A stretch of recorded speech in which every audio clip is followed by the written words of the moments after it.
Hey everybody, Damo here, Charter Connection Fishing Charters and the Charter Vessel Diversity, bringing you another Tackle It Marine and Recreation fishing report. Also proudly brought to you by Top Catch Bait and Tackle, Ocean Angler and Legacy, the Fish Fighting Fund, which incidentally, if you aren't a part of, then you need to be. So then you'll be able to stand up straight and look yourself in the eye in the mirror every morning and say that you did your part. Because the day will come soon, and probably not too far away, when you'll have reduced bag limits. Charter operators won't be able to expand or grow or even operate their businesses. The population will grow and there'll be less and less fish for us all as the commercial monster eats its way through our birthright, if you like, to go out and catch some kaimoana or seafood. Anyway, I'll get off my political soapbox. I'm stuck in traffic, and what else do you do when you're stuck in traffic on a beautiful sunny day just before the weekend, looking out over the water and it's flat ass calm, not a breath of wind, flags aren't even flapping, trees aren't even rustling their little leaves, and it is very, very nice day indeed. So my mind wanders onto the fishing, and while I merge like a zip, which half of Auckland hasn't actually picked up this little tip yet, but if you do actually slow down and merge, there you go mate, you're away. What you need to do is get out on the water this weekend, because there is absolutely some fantastic fishing to be had in the area about 7 to 8 miles west of Fantail Bay, or west of the highest point of Coromandel as you come out of Auckland there. So basically draw a line from Tiri to about the highest point on Coromandel, and come about 8 miles this side of it, about 6 to 8 miles, and in that area is what we call the mother bed. And the mother bed is a huge scallop bed, and the fish out there, because there's no scallop boat activity at the moment, the fish out there are absolutely feasting on the scallops that are prolific in the area. We know this is a fact because when we're landing our fish, the fish are coming up and they're spitting out scallops. Some of those scallops are going back on hooks and straight back down and just getting smashed in mid-water. The other thing we're finding there is that the orange jitterbug this week has been exceptionally good, and also the orange soft baits have been very good this week too. Orange, probably because of the scallop roe. There you go, that's I'm calling it that.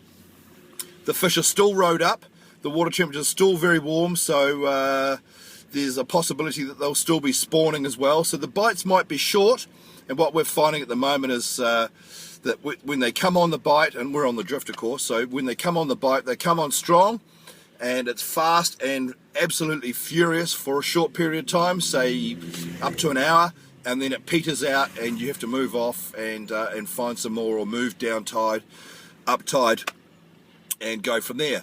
Now also, other areas that are fishing quite well, between Tiri and Carwell this week has been absolutely loaded with shearwaters, that's the little brown birds, lots and lots of terns, lots and lots of big carwai in there, carwai 3 and 4 kg carwai coming out of there. Snapper have been a little on the smaller side, so we've avoided a little bit, but in the evenings is the time to get out there.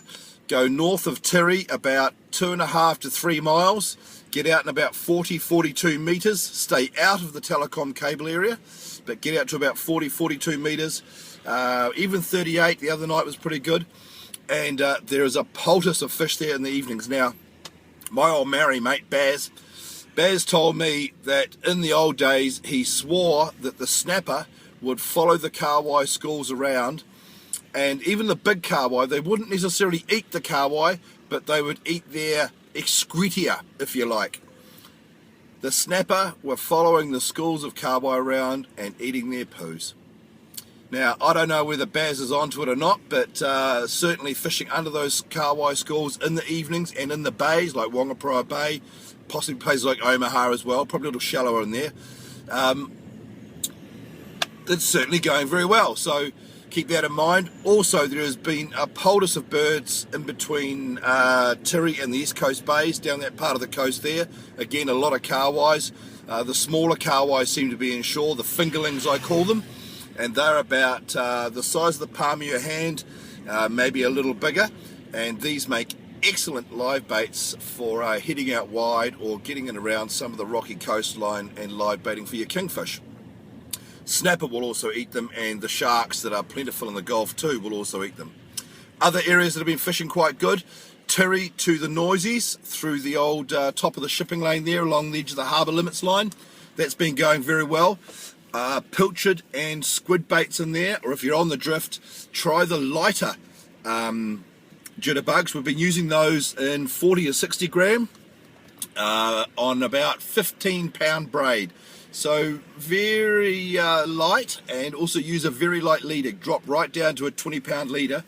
Again, the Ocean Angler fluorocarbon is very good for that. Black Magic also do a fluorocarbon, but I prefer the Ocean Angler one. It's from Germany, so I think the quality is probably a little better.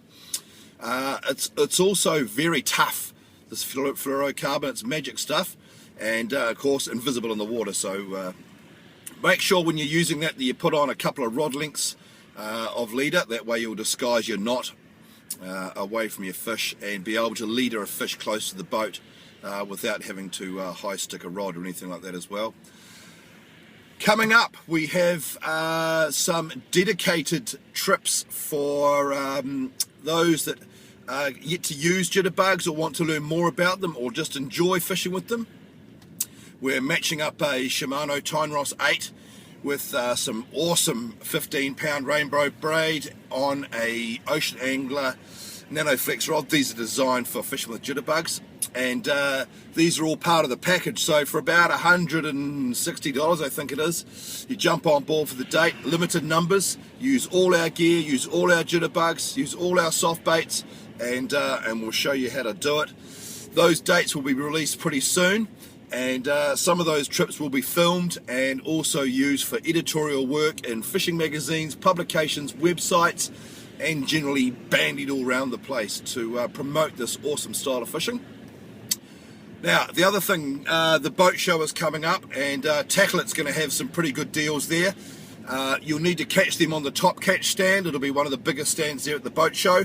The Top Catch stand, I'll always have lots of good deals there. You'll probably be able to pick up the Nanoflex and Tyne-Ross combo there as well. Very good price coming up for those, so just hold back on your tackle purchases for just now, because these setups are just absolutely fantastic. The Tackle is going to be going there in the multi-purpose for a 2-for-1 deal, so exceptional value there. Make sure you get in there and sort that out. Also, go to tacklet.co.nz, click and get a free sample, and you can also make all your purchases there for domestic and commercial, and all your marine and recreational sanitation and maintenance products are all on there as well. Looks like the traffic's easing again. I can get out of the gridlock and still want to go fishing, but there's work to be done, and the wheels of commerce must keep turning. Get involved with Legacy, www.legacy.co.nz. Go to Top Catch, check out what's coming up there. Go to the boat show, check out all the cool stuff on the Top Catch stand. Get yourself a Tyne-Ross Nanoflex combo, and keep an eye on charterconnection.co.nz for upcoming dates for the Jitterbug tours, and also our list of individuals and casual angler dates that are up there at charterconnection.co.nz. Until then, tight lines, get amongst it.